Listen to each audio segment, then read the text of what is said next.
This week in 1776. Our lead story this week occurred on May 10th, 1776, when Congress cleared the path to independence. This week in 1776, Congress made a decision that made independence possible. On May 6th, the Continental Congress adopted a resolution recommending that colonies form new governments, not under royal authority, under the authority of the people. Up to this point, many colonies were still technically operating under charters granted by the king. They were fighting British troops while still governing in his name. That contradiction could not last. The push for action came primarily from the Virginia delegation, especially Richard Henry Lee, and was strongly supported by John Adams of Boston, Massachusetts. Adams understood the legal problem. You cannot wage war against a king while claiming your government derives from him. But not every colony was ready to declare independence. Pennsylvania and New York remained cautious. Some delegates feared moving too fast would fracture unity. So the language of the May 10th resolution was strategic. It did not declare independence. It recommended that colonies adopt governments that would, quote, best conduce to the happiness and safety of their people. These are careful words. Revolutionary effect. Congress voted by colony, not by individual roll call.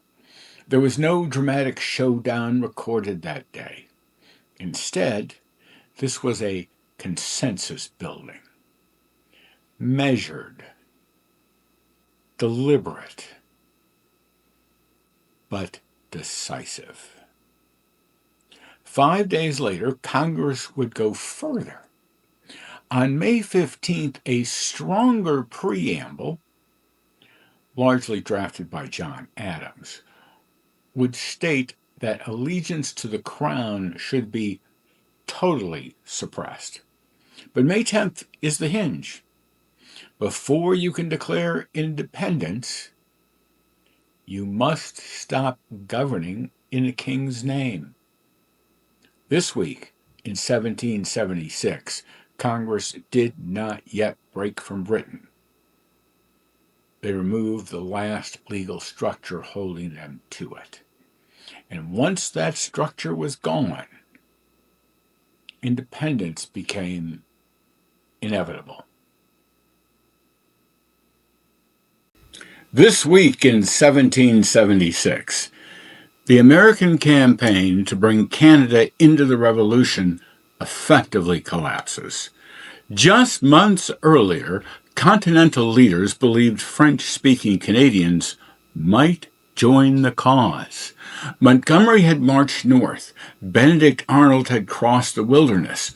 Quebec was the prize. But in early May, the situation had reversed. Smallpox spread through American ranks. Supplies went thin. Reinforcements failed to arrive in strength, and British ships began appearing in the St. Lawrence. On May 6th, British forces arrive in Quebec in force. American troops retreat. The northern gamble is over.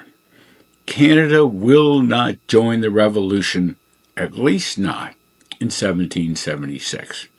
Strategically, this matters. It frees British forces to pivot south.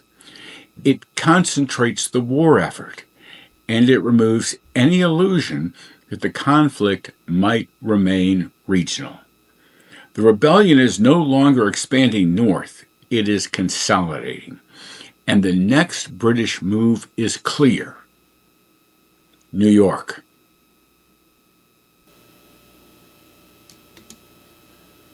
As the Canadian campaign falters, British strategy sharpens. New York is the objective. Control New York and you control the Hudson River.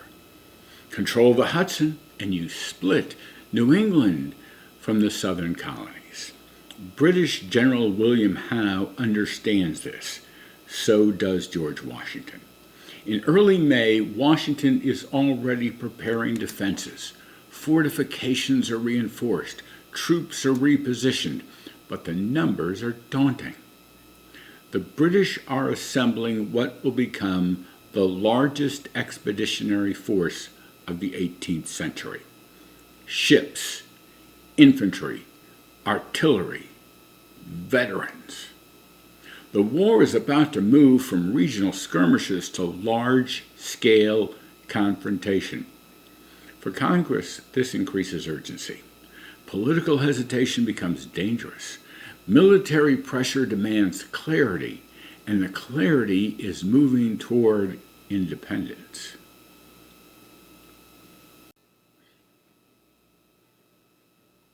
Across the colonies, royal government continues to collapse.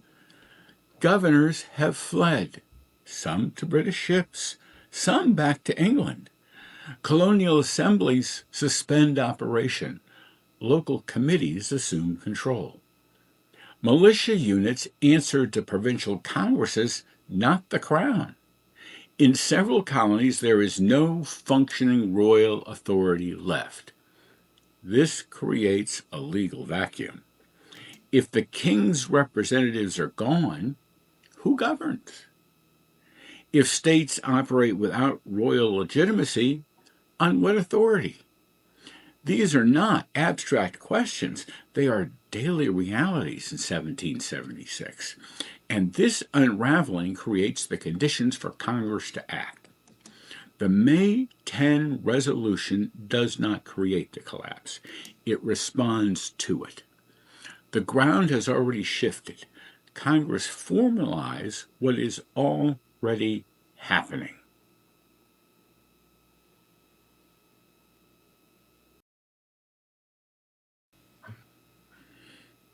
Finally, the politics. Delegates in Philadelphia do not act independently. They vote according to instructions from their colonies. And those instructions are changing.